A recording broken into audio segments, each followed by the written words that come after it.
We're now recording. I was expecting like a wave of people to arrive.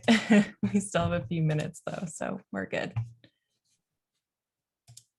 Maybe I'll stop the recording until everyone. So welcome again, everyone, for coming. Thank you for coming. Apurva, you're also joining from Boston. That's where I'm located. MK is joining us from New York, and we have people from all over the world who are coming to join. So thanks so much. Just wanted to kick everything off with our code of conduct. So Women Who Code is an inclusive community, and we're dedicated to providing a harassment-free experience for everyone who participates in our community. That is including but not limited to this event and the chat and the conversation. So please be mindful about anything that you're putting in the chat and make sure that you are not making anyone uncomfortable. If you have any questions about the code of conduct, you can message the panelists directly, or you can go to the code of conduct on our website, which has more information. And going right into Women Who Code. So if this is your first Women Who Code event, just wanted to share our mission, where our mission is to inspire women to excel in technology careers.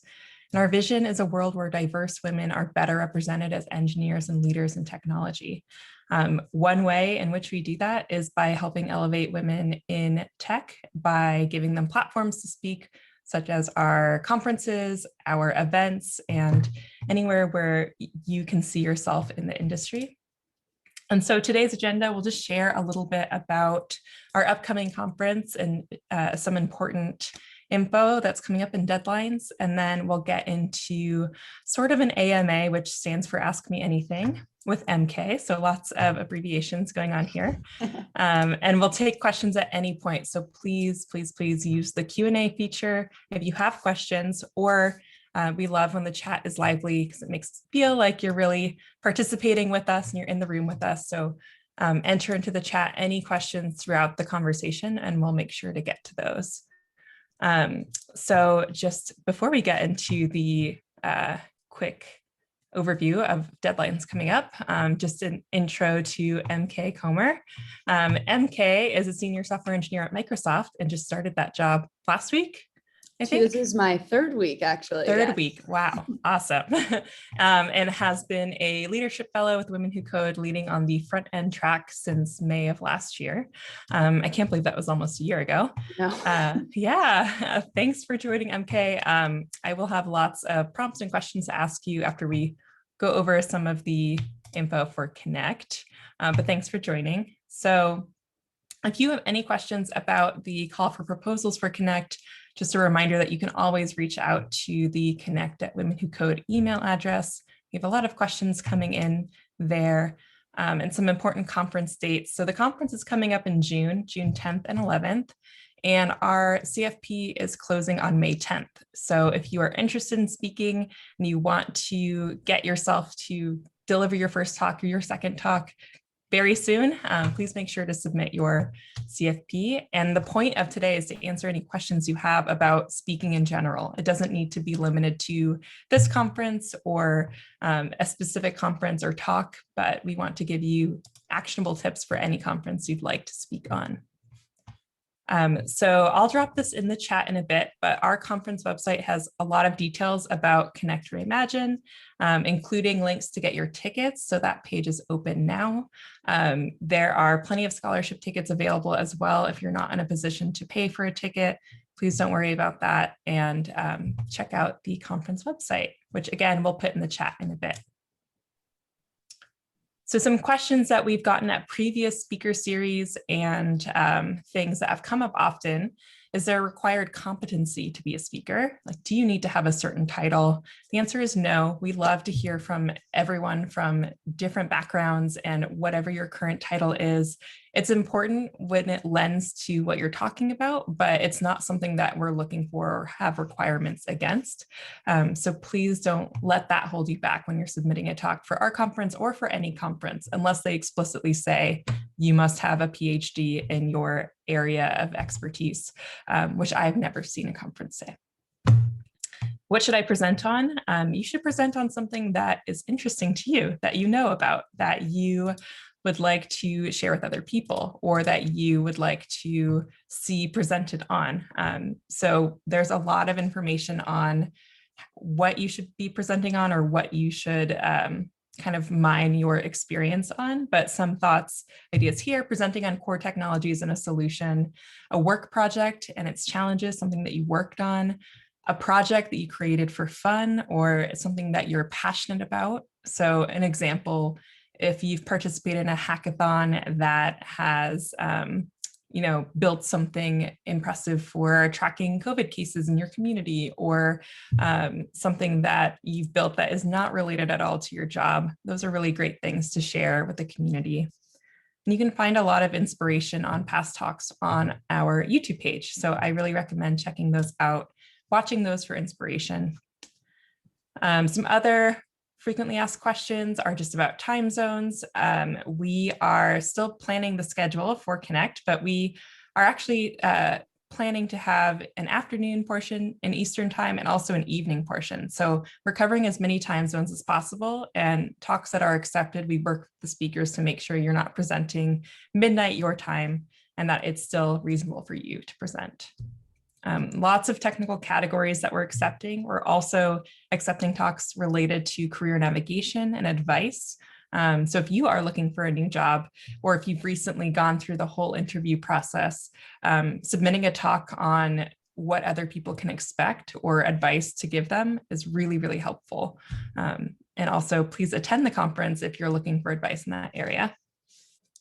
And do we have any extra resources for submitting your talk or submitting your CFP? The answer is yes. So the Women Who Code CFP resources page has a lot of links to previous sessions like this with other speakers. We have speaker writing workshops and a lot of info on how to write a bio if you've never written a bio for yourself. So please check that out as well. The link is womenwhocode.com/CFP resources, which I can actually put in the chat right now. All right, MK, welcome. I saw that we had a question come through, but for some reason the Q&A is not showing up for me. Are you able to see it? Yes, we have a question for the deadline of May 10th. What exactly needs to be submitted? Is it just a slideshow or a recorded voiceover presentation? Yeah, that's a great question. It's actually neither. You just need to let us know a talk title and a talk description. So summarize what people will take away from your presentation or what they will learn. We do not need to see your slides, and you don't have to have everything completed by then. You should before the conference, of course, but that's not something that we're looking for in the early stages. So that is a great question. Thank you. And we just had another question come in. Can you submit more than one proposal? Yes, absolutely. We've had people submit a handful of different proposals. Some are technical, and then maybe they'll submit also a career navigation or diversity, equity, and inclusion talk. So we really recommend if you want to submit a lightning talk that's shorter and then you have an idea for a workshop, submit both, and we'll definitely work with you on the off chance that both are accepted. That would be a great problem to have. And then we'll have you decide which one you'd like to present. Cool. Thanks. I have access to the Q&A now, so that's awesome. Great. But I should be asking you the questions, MK, but thank you for submitting those for everyone who submitted that. And we'll get to the question. So MK, I gave you a really brief intro in the beginning. Do you want to just tell everyone a little bit about your background and how you got involved with Women Who Code, or how you got started with public speaking? Yeah, absolutely. So I guess a little bit more background on myself. I started my career at Booz Allen Hamilton as a data scientist. I had an applied math statistics background. And when I showed up at my first job, they were like, hey, we need a software engineer. Can you learn how to code?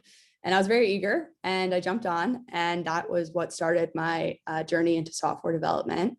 So I spent the first 4 years of my career in DC and a bit in New York as well, working as a lead engineer. And we were building out various just custom data science applications, software applications for government clients. And then I started my journey with Women Who Code about a year ago, which is crazy that it's been a full year. And part of what I do is help facilitate front-end talks, webinars. I've given a couple of talks myself. And it very much opened my eyes to the wonderful world of different women in technology and all different industries. And I just started at Microsoft, so hopefully don't ask any questions about that. I'm in week 3 of virtual onboarding, and I am working in the commercial side of their business, so helping customers leverage the cloud platform and building out custom solutions there to enhance the cloud. So I have worked through my journey, and also I would say getting started with public speaking. I think more broadly about public speaking, because the first time I was speaking about anything, either technical or non-technical, was with my team of engineers, year 1, year 2, being asked a question or answering a question, speaking towards any sort of like technical topic or non-technical topic, you're speaking to a larger audience. So I think for anyone here who's like, I don't have experience speaking, you do naturally. It's more so like formalizing an actual talk and then bringing it to a specific audience. And as I kind of was growing in my career as a lead engineer, I was asked to kind of brief the government on different software solutions, architectures, painting a story or painting a picture for what we were developing. And that's where I figured out that I enjoyed speaking to a larger audience, whether or not it was something very technical or talking to different developers on my team about career navigation and development there. And obviously, Women Who Code is an incredible platform to find your voice and to find different areas where you can speak technically or non-technically on different topics, and a very welcoming audience, I would say, as well. So that's kind of more about me and my background and how I got here. And I have been doing a couple of different talks for the front end track, AMA sessions, and I'm actually working on a CFP myself right now for the conference in June. So happy to be here and want to hear anybody else's questions that they might have. So thank you so much for having me. Yeah, thanks for making the time to join. I would love to hear about the talk that you're going to submit, but if you're not ready to talk about that, that's okay. Great. Yeah, I love what you said about how you got into public speaking, because I feel like you don't need to formally present at a conference that is like officially a conference. You can be representing yourself in a meeting in like your day-to-day life, or public speaking if you are speaking to a group of friends. So it's really something that you can practice regularly, and just being very conscious about how you are presenting yourself. So I see a lot of people in the chat who are just joining, letting us know where they're coming from: California, Italy, Colombia, Seattle, Greece. Welcome, everyone. Thanks so much for coming.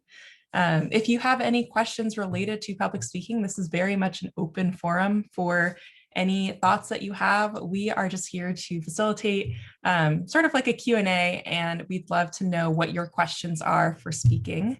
It looks like we had someone come into the chat.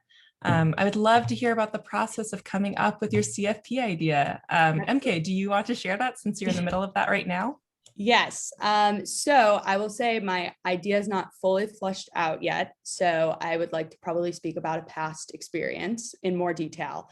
But at the moment, given I just went through the whole remote interview process, mentally deciding that it was time to get a new job despite the remoteness or COVID, and working through that process and preparing over months for some technical interviews, for some non-technical interviews, and that process for me. So that is what my CFP is going to be about. It's not going to be super, super technical about like cracking a coding interview, more so kind of the whole process, and how I also think the remoteness and COVIDness scared me away from doing that.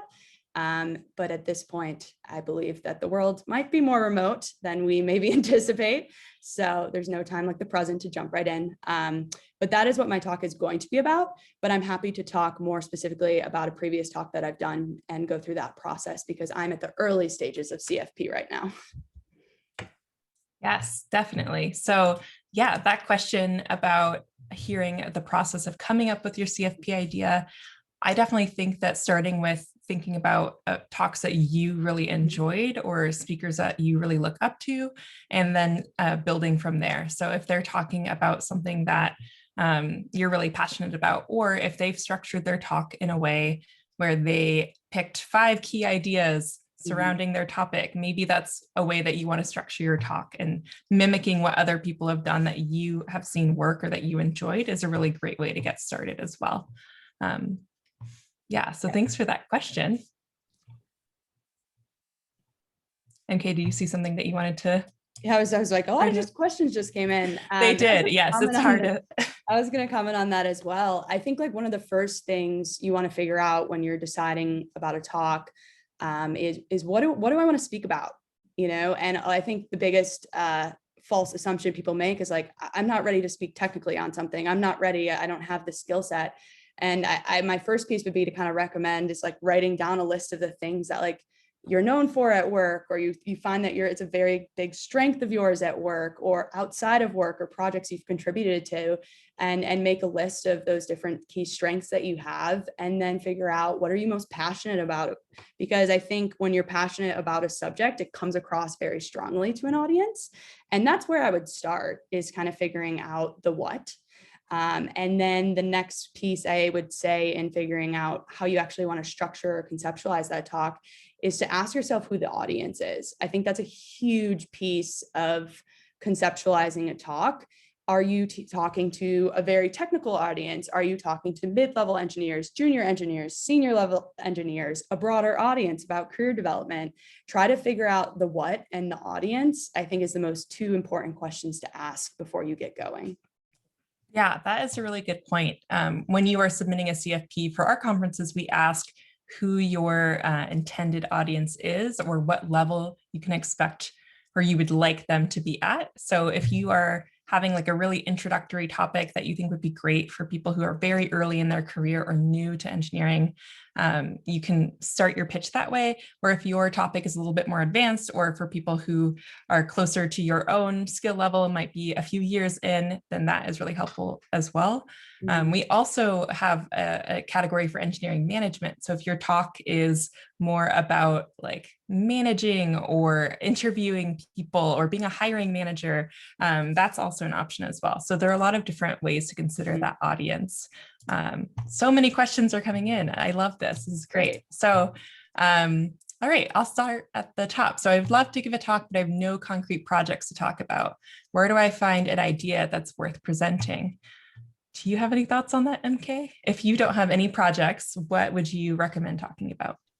Yeah, definitely. I think it kind of goes back to what is your personal brand, almost in how you are either at work or outside of work, and what are people asking you about at work when they like turn and be like, hey, I really need help with this thing.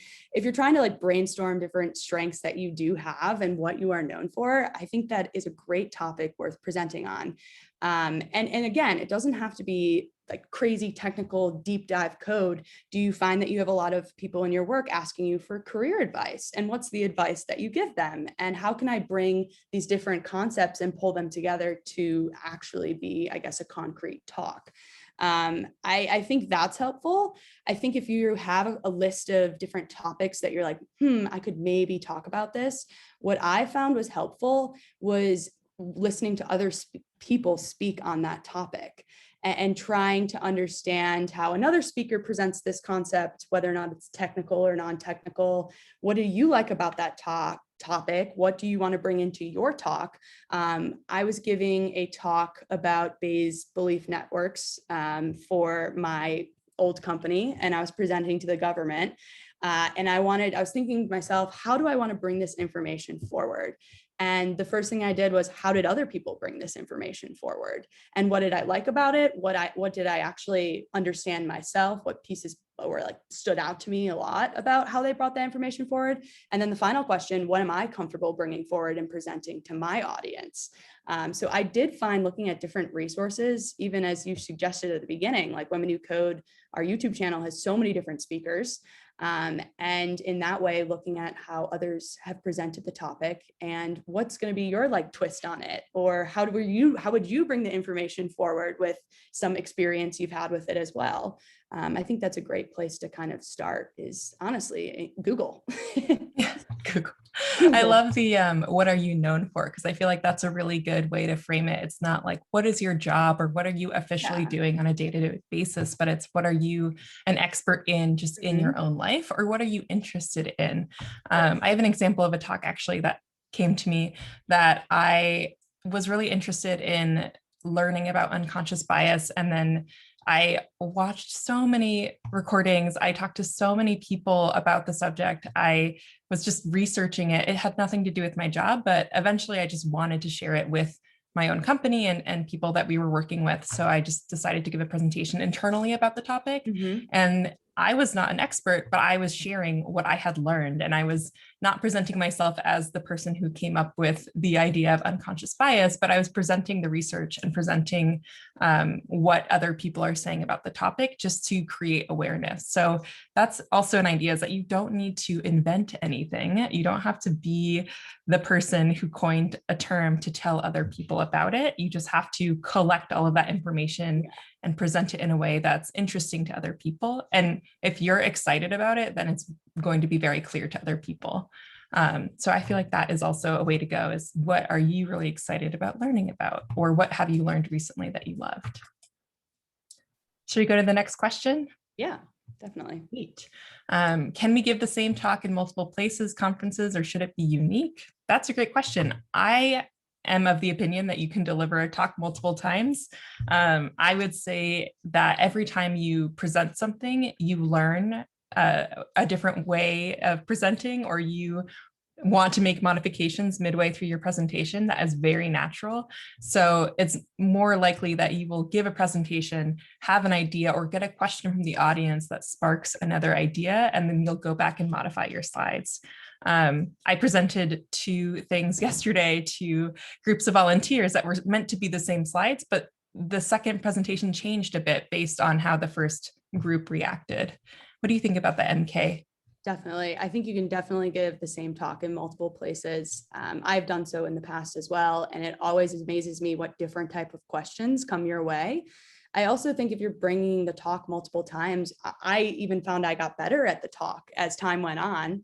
And having almost like that practice, or having different audiences to open your eyes to what your talk is showing or you're teaching, right?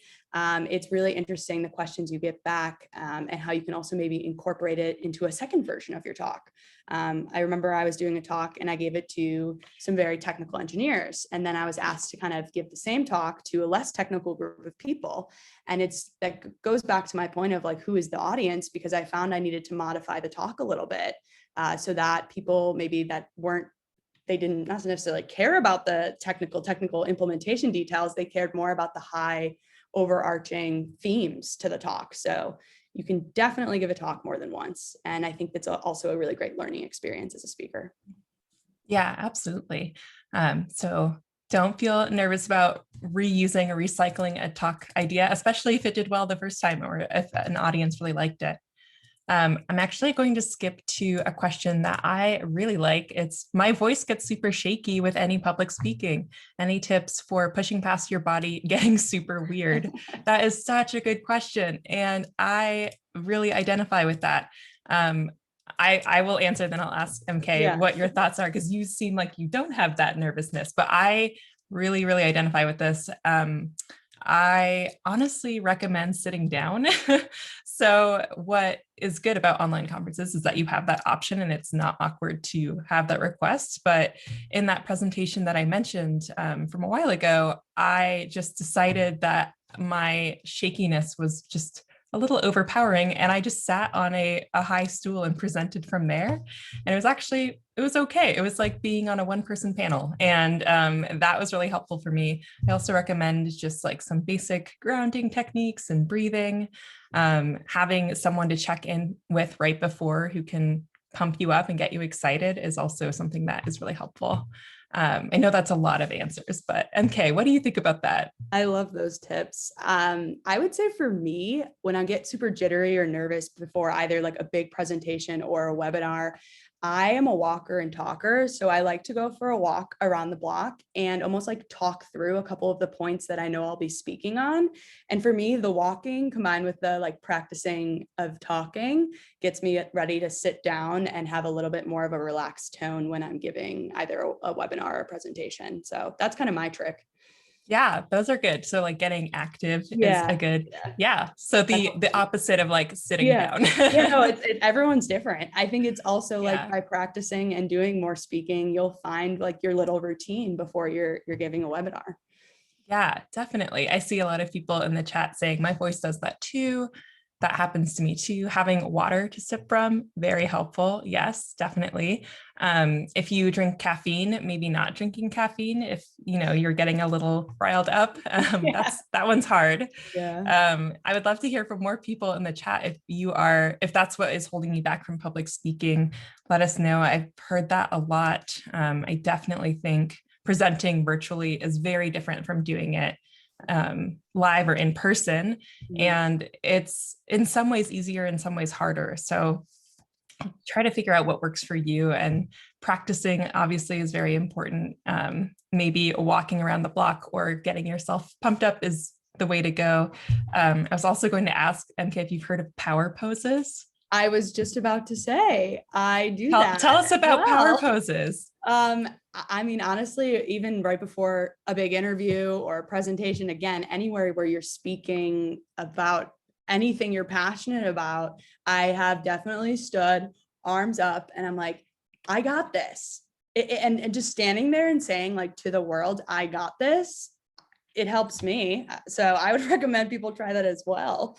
Yeah, definitely. You will Yeah, not feel cool in the moment, but it really does work it to works. physically like take up Yes. more space. And Yeah, yeah, I've I highly definitely done recommend. that. Yeah. I would also say now that I'm like sitting here speaking, breathe. I mean, I forget to breathe sometimes while I'm talking. And then you like run out of breath and then you might stutter or anywhere along the webinar you're giving. It's important to slow down and breathe. And that's something I always am reminding myself as I talk. So that's another piece. Breathing is very important when you're giving talks. Breathing, yeah, it's important at all times, but Yes. especially when you are public speaking. That is a great point. Making sure you're not talking too fast and then running out Yeah. of breath and gasping for breath. Yeah. All right, great questions so far. Thanks for submitting so many. I really love this. Our next question, I've given a couple of talks now, mostly lightning talks, which are shorter talks. What do you recommend for listing these on your resume? I would like to keep my resume to one page if possible. Which should get space priority, talks or work experience? That's a great question. I think that it's a good idea to present yourself as a conference speaker on your resume. You might not want to list out each individual talk because so many resumes are submitted in the virtual format. If you have a link to watch your talk or presentation, you can also just add in that link to your resume or cover letter. Having a portfolio site is also good, and having a page dedicated just to your public speaking, that's really great. And I've seen that like the more experience you're building up with talks, the more you have to list there. And it also makes you feel really good and confident about the talks that you've given. Have you seen talks on resumes, MK, or do you list them? Yeah, no, that's actually a great question. And it actually did get brought up in my Microsoft interview because I had listed a couple of the talks that I'd given, both within my company and also with Women Who Code. And similarly listed kind of towards the end of my resume, like, volunteer or, speaking experience, and just kind of listing the name of those talks and maybe like a little blurb about how much room you have is really what you're playing with here. And maybe comment on the audience. And in my interview process, it was brought up as, oh, wow, it sounds like you've been on different webinars. Like, talk to me about that process. How do you conceptualize different technical topics and present them? Because that was something they were looking for in my position. So I would say definitely list them because they're a really great talking point into being like, hey, I'm technical, but I also like knowledge sharing and teaching and talking to others. So definitely list them as a strength on your resume. Yeah, definitely. It is a good talking point when you're in an interview to have something that is not work related or is something that you did that was extra or extracurricular, sort of like volunteering would go on your resume. We see in the chat, Vivian says, I put links to the talks. It was brought up in her interview as well. So it's good to put it on your CV. Definitely a good point. Thank you everyone for being so active in the chat. You're making this a lot more fun. Yeah, for sure. Do you want to read the next question, MK? Definitely. I know the deadline's May 10th. Has speakers been already chosen? Is it too late if we submit in the next days? So the deadline to submit is May 10th, and we accept speakers on a rolling basis. So we've invited 30 speakers so far. Not all of them will accept, or maybe their circumstances have changed, but we are keeping it open until May 10th. And I recommend submitting early. You might think of another idea and submit another one closer to the deadline, but submit it as soon as you have something put together. We answered this earlier, but if you're just joining now, you don't need to send us your slides or have everything thought out ahead of time. Just tell us your talk title and what you think the audience will take away from it. And that's more than enough information. Yes, absolutely. And another logistical question, are the talks given live or pre-recorded? Yes, that is a great question. So for this conference, we're actually testing out a mix. Previous online conferences have been all live with, I think, 1 or 2 speakers using pre-recorded talks. For this conference, we're going to ask speakers of lightning talks to record their talks with us ahead of time, just so we can keep things moving along and keep to the time limit. They'll still be there live to introduce themselves and answer any questions, but we're really excited to test out that format because we've heard that speakers really like showing up and just being able to interact with the audience and answer questions or really connect with the community while their talk is playing. It's really hard to multitask and do all of those things. So great question. We have another question that just came in. Can the topic we choose, can be something that we know that we want to know more about and not necessarily something that we are good at? It's a good question. Yeah. I would love to hear an example, yeah, but definitely. Going back to what we were saying earlier, I definitely think that you don't need to be the best person in whatever your area of expertise is. I recommend just being really authentic and letting people know that, and just saying like, I'm not the best person to, well, that's not true. You should feel like you're the best person to present on your topic, but you don't need to be the person who invented it or the person who is like the top engineer in your company in this area, if that makes sense.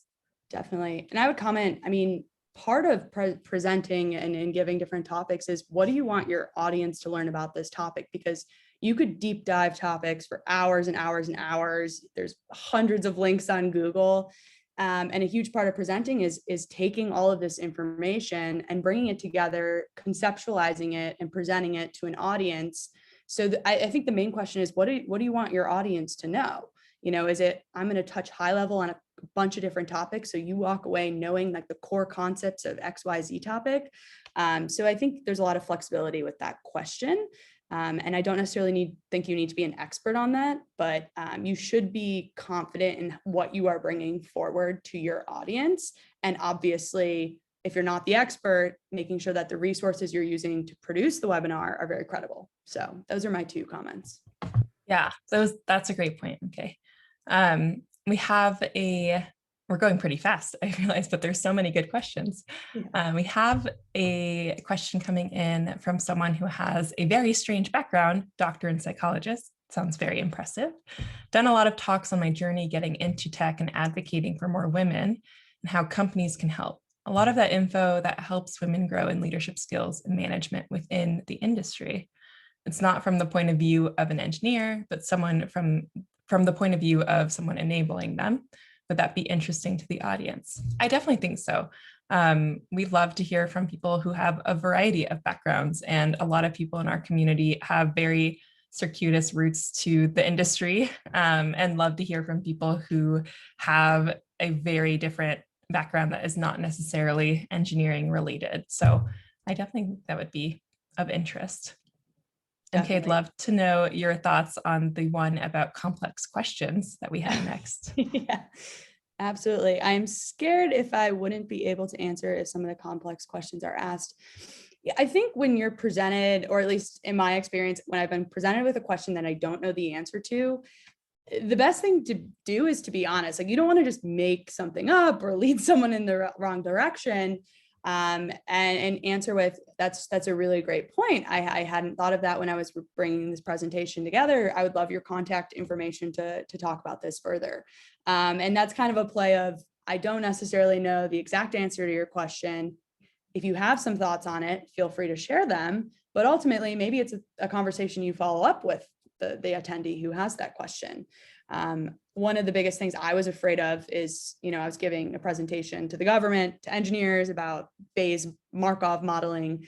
And I was like, I am not by any means an expert data scientist on this. Rather, I was asked to compile so much dense information and conceptualize it to anybody else who is not familiar with the topic. So I was so afraid there would be an engineer in the room who knew a lot more on the topic and would ask me these like crazy questions. I'd be like, I don't know the answers. I don't think that's a reason to shy away from giving a talk. I think maybe prepare a sentence or two to respond to complex questions. That's a really great point. I'm not sure myself. I would love to look into that some more. Hopefully we can connect after this. Your presentation is not going to be exhaustive. It's impossible, right? These are 30, 40-minute talks. So it's not uncommon that you're going to get a question that you're like, I don't know where this fits into the whole scheme of things. And that's okay, is my point, I guess. Yeah, no, that is a great point. It's okay to not know. And it's unreasonable to think that a presenter would know everything. It's okay to say, I'm not actually sure. That's a great question. Always making the person who asked the question feel very good about themselves.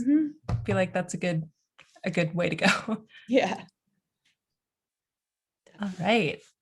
So let's see. Do you have any idea of what audience skill level has been most popular in the past? Oh, that is a hard one. I think we get a really big range. I assume this is a question for our conferences. We get a really big range of people from all over the world who are in a lot of different roles. And I think what people are excited about are learning new things or getting really actionable tips on stuff. So that can be someone from any audience level, skill level, just being really clear in your description what people would take away. And then if you have friends who are in the tech industry, asking them if they would be interested and just seeing what their responses would be is what I would recommend. Absolutely. I agree. I think we kind of see all across the board into different experience levels or skill levels, but taking the time to figure out where you think your talk fits is very helpful because it also gives the audience an idea of what talk they want to sign up for. Like, I have no idea what that topic is. I love that it's a beginner to mid talk, or I kind of have an idea, but I want to learn more. And you might sign up for a mid to senior talk. So it's very important on the speaker's end to kind of navigate where you think that skill level fits in. Definitely. And it's okay if your talk is not the most attended talk. It's okay if it's a more niche topic. You definitely just want to have a good experience with the people who do attend. It doesn't matter if 50% of them or more choose your talk versus another. Mm-hmm. See you reading this next question. Yes. Are you trying to summarize it out loud if you'd like me to? Please Hi, do. I am a robotics researcher and work specifically with warehouse robotics. I have a question. You're in the right place. Whenever I think about my topic, I start from one topic in mind, and then I'm like, oh, I should perhaps also talk about this before jumping into this. And now I have 5 topics in my mind and lots of confusion. I can definitely relate to that. How should I decide the stop point and narrowing down the topic? That is a really great question. Shanna, do you want to take it first, or do you want me to jump in? Feel unqualified because I'm not a robotics researcher. Yeah, me neither. That sounds really cool. It's great to have the problem of having too many topics or too many ideas. Going back to what I was just saying earlier, asking friends who are in that, like asking your coworkers or asking people who know about similar topics to help you narrow it down or vote on them is really fun. You can also just draft out a proposal for yourself of each of those topics. And if you find yourself really drawn to one, spending more time on one, or I feel like a favorite will emerge at some point for you. But that sounds like a great problem to have. What do you think, MK? Definitely. I think sometimes when you take a topic, at least for me, I take a topic and I'm like, oh, wait, what if the audience doesn't know this concept? And I backtrack. And that's how I end up with like 5 different talks, or I have this talk or this topic, and I see how like many different other things could factor into the talk. I think it's important to kind of remember how much time you have and how much an audience or an attendee can actually mentally process. I think specifically in remote settings too, you're staring at a computer and you can only absorb so much information as an attendee. So I think, again, like taking a topic, maybe backtracking one topic and maybe extending forward another topic. I like to kind of paint a picture of a little background knowledge, my main topic, and a thought to leave the audience with. So again, I would really try to focus in on like one topic, and make sense if you have to pull in another topic or two. But narrowing down that list again is, what do I want the audience takeaway to be? And it should really just be a sentence with like 2 or 3 bullets, I think, at the end of every talk. So maybe start at the end of the talk and work your way backwards is another idea. Yeah, that is a good point. Working your way backwards is usually a good way to make sure that you're not spiraling into a bunch of different directions at the ending. That's a great point.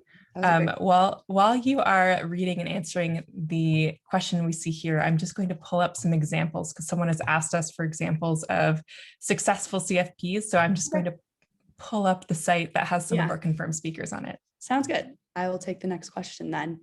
What if you can tailor the level of the talk topic to the audience based on your audience needs? Is there a good way to say that in the CFP? Definitely. I would say you can include that in the CFP.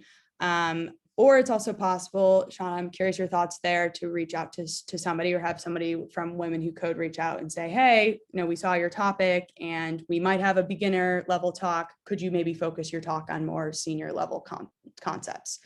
Would you say that's a good assessment of? Yeah, definitely. So the question is about being flexible and knowing that you could speak to a variety of the audience. You could email connect@Women Who Code and tell us exactly what your topic is and ask if you should point one way or another, and we can try to guide you in the right direction. Or you can also put in the description, as I've seen many people do, saying that you're flexible with the format or flexible with the audience, and that lets us know that we can guide you in the right direction if you are one of our speakers. Definitely. But yeah, I agree with what you were saying, just to reach out, ask for help. So I'm actually going to share my screen to just show you some of our accepted speakers, because that was a question. Am I sharing the hop-in page? Yes, okay. I see it. Okay, sweet. So if you go to the conference website, which I left in the chat, and you click on attend, it takes us to the ticket page. And if you go to speakers, this gets updated on almost a daily basis right now. So these are speakers who have accepted and confirmed that they're joining and have also signed up to attend. So you can see some of the talks that are pretty exciting titles. So an example I have here is Kinra's talk, which is the curious case of Android gesture animation, has a very catchy title. It could be like a movie title. Might be based on a movie title, but it's really clear what she's planning to cover. Sorry, I'll zoom in a bit too.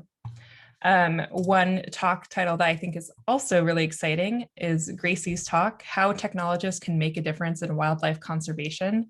I remember seeing this and seeing the reviewers who were voting on it, everyone was just really interested on how those two things mix together. So I hope that is helpful. MK, are there any talks here that you think would like really stand out in terms of the talk title, Successful CFPs?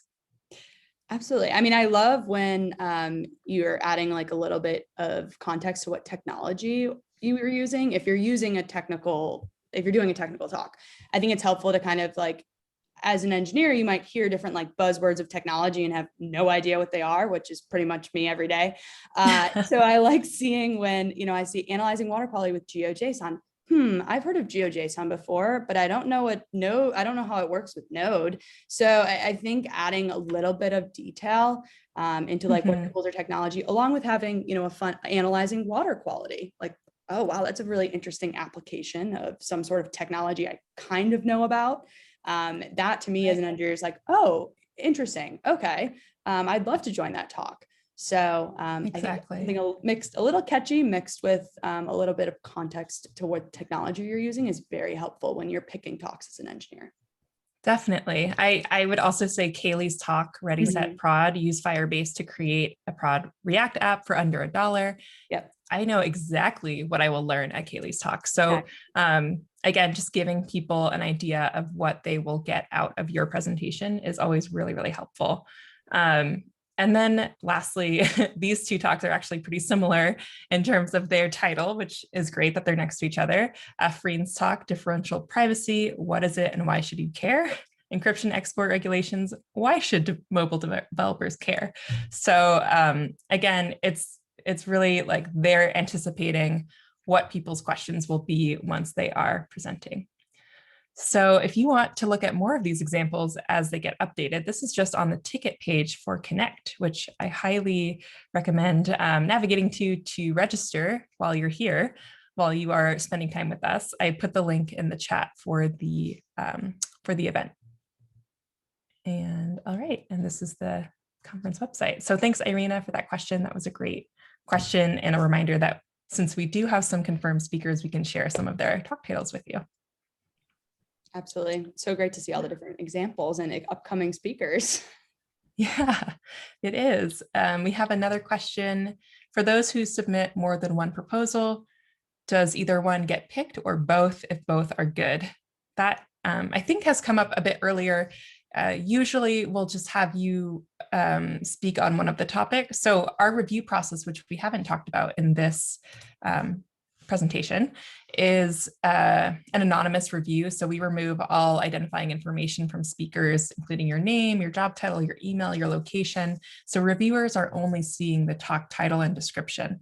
So in the event that both of your talks are recommended by the reviewers, we'll probably reach out to you and ask if you have a preference over which, or we'll look at the other accepted talks and see if we already have one in one of those categories. So if you are in the position where both of your or multiple of your talks get selected, that is great. We will work with you to figure out which one you'll actually be presenting. It's great to know. Yeah. So MK, submit like 10 of your talks. Of your ideas. I was like, I didn't even know how we were handling that. So that's great information and good question. We have another question ahead. Conference speakers always talk about finding your voice when speaking. What does it mean to find one's voice, and how does one find their voice? That is another great question. I think the first thing that kind of comes to my mind is, what are you excited about? And what do you want your audience to learn? And what excites you? And what do you want your audience to get excited about, right? I think your voice is kind of paralleled with, what are you passionate about in technology? And what do you want to share? Because learning and teaching is another way or like avenue to do that. I guess in my experience kind of goes back to like, not just like what you are good at or what you're known for or what you want to be known for, but that also kind of contributes to finding what you want to share with the larger community. Is there career experiences that you've had that you've talked to friends about and your friends are like, wow, that's really interesting. You're already finding your voice within the tech community, right? And it's about formulating that and bringing it via a platform like Women Who Code to share to a larger audience. So I think you really have to kind of like look inside yourself about like, what's your brand in tech? It kind of goes beyond just your voice, and how do you want to share it? I don't know, Shanna, do you have any other thoughts on that? Yeah, I feel like that was a very profound question and you gave a very profound answer. When I think about that, I feel like it's more, I've talked a lot about looking at examples or finding resources and looking at what other people have to say on a topic. And I think finding your voice is like presenting it in your own way.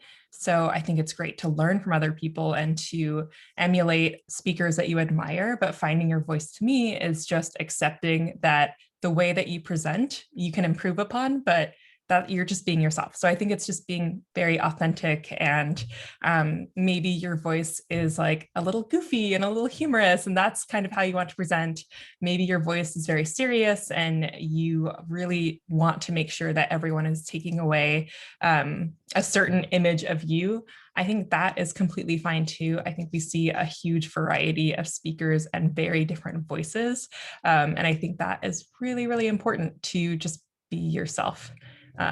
Which I know is very like gooey to say, but just being yourself.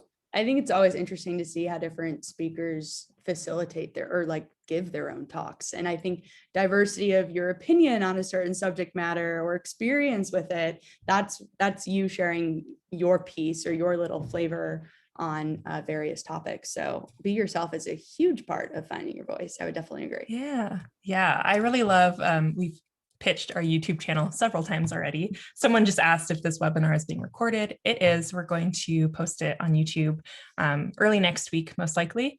But on the YouTube channel, what I really like is watching videos that might be a series where the same person is facilitating or speaking the whole time, and just watching them kind of get more comfortable over time, or get a little jokier, or get more, I don't know, just being more themselves over the like 8 weeks that they're presenting, or however much time, or even if it's like a 2-part series, the first time they might be a little bit nervous, and the second time they're like, this is fine. I'm used to this. I've already gotten over the part where I'm worried about the outcome. So that is also something that will evolve over time, and that just takes some practice. For sure. We have another question. Is there anyone at WWCode that I can run topic ideas past or get feedback before submitting an application? I will be honest, we are very busy right now. I've mentioned the Connect at Women Who Code email that you can reach out to.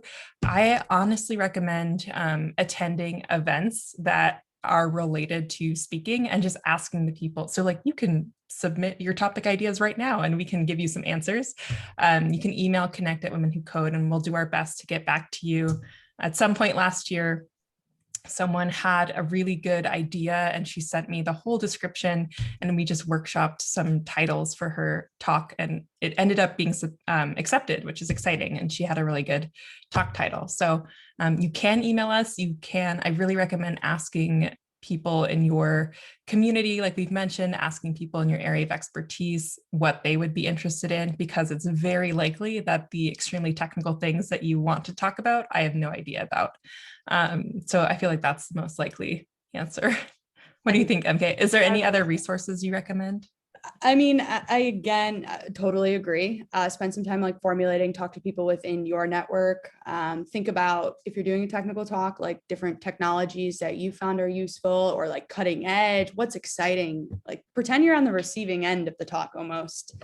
If you're giving a technical talk and you're an engineer and you were sitting there and you'd be like, would this really excite me? I think that's always a good way to kind of think about your audience and incorporate that. Or run it again past a mini audience of sorts at your own work or after hours with whoever else. And then we will, once you submit an application, kind of help you flush through some of that. Definitely. I would also, I have a very supportive manager. I really recommend asking your manager if they have some time to help you out with that. So that's another, like, lean on resources that you already have, who they might not be in the Women Who Code community, or they might not be attending a conference, but they know you, they know your experience level, they know what you're excited about. So they would probably be able to give you better insight in terms of personalized feedback on your talks. All right, we've actually answered 20 questions and we only have one left, which is perfect because we are right at the time that we blocked off for this talk. So MK, would you like to do the honors and answer that last question? Absolutely. For non-technical talks that could apply to any skill level, product management, user insights, etc., what audience makes sense to put? Good question. I think I have a couple questions for you in response. If you're talking about product management, are you talking about pivoting into product management? If it's pivoting, I would say it's probably more of a beginner talk. If you're in product management and you're talking about more skills that apply to product management, it might be like a mid-level talk. If you're talking about career navigation, like how do you go from product management to a senior product manager? Maybe that's a more mid to senior talk. I think you can honestly take a look at the talk that you want to give and think about where it might fit in for that audience, because it's, again, very important to think about that as you're creating the talk. And I find that like a talk that is more aligned to a certain like skill level oftentimes really helps whoever is looking to attend that talk. That's my take. Yeah, definitely. You can also use the talk title to tell Mhm. us who you're speaking to. So some examples, this works for technical and non-technical talks, but I've seen some talks that are like machine learning for designers. And it's like, I will pitch this topic from my past experience of going from design to machine learning and like make it very accessible for people in either field. So you can tell us in the talk title what you are talking about and then also who you're speaking to. So another one is like interview tips for engineering managers. I know exactly who that is for, but I also would attend that even though I'm not an engineering manager because I'm very curious about what they have to say. So yeah, using the talk title or description to say who your intended audience is for, it doesn't close it off to everyone else either. So play around with that. Wow. So we have answered 21 questions. Thank you to everyone who came and watching this live. And we've mentioned that we will be uploading this on YouTube as part of the speaker series. The CFP closes for Connect Reimagine on May 10th. We have received over 350 submissions so far. Do not let that scare you away from submitting or use that as an excuse to not add your talk to that pile. All of them have been really inspiring and great. And we also use the CFP database to reach out to speakers for our regular events. So even if you're not selected for the conference, there's a chance that we'll be in touch for future events or for conferences that we are scheduling later on. So thank you again for coming. Thank you, MK, for coming and sharing your experience. I feel like that was a really fun conversation. And I feel like your background lends really well to all of the questions that people were asking. So I hope you enjoyed it. Yeah, I had a blast. Thank you all for your questions. Very much enjoyed answering them and look forward to seeing all your CFPs come in. Yeah, thank you, everyone. I will stop the recording.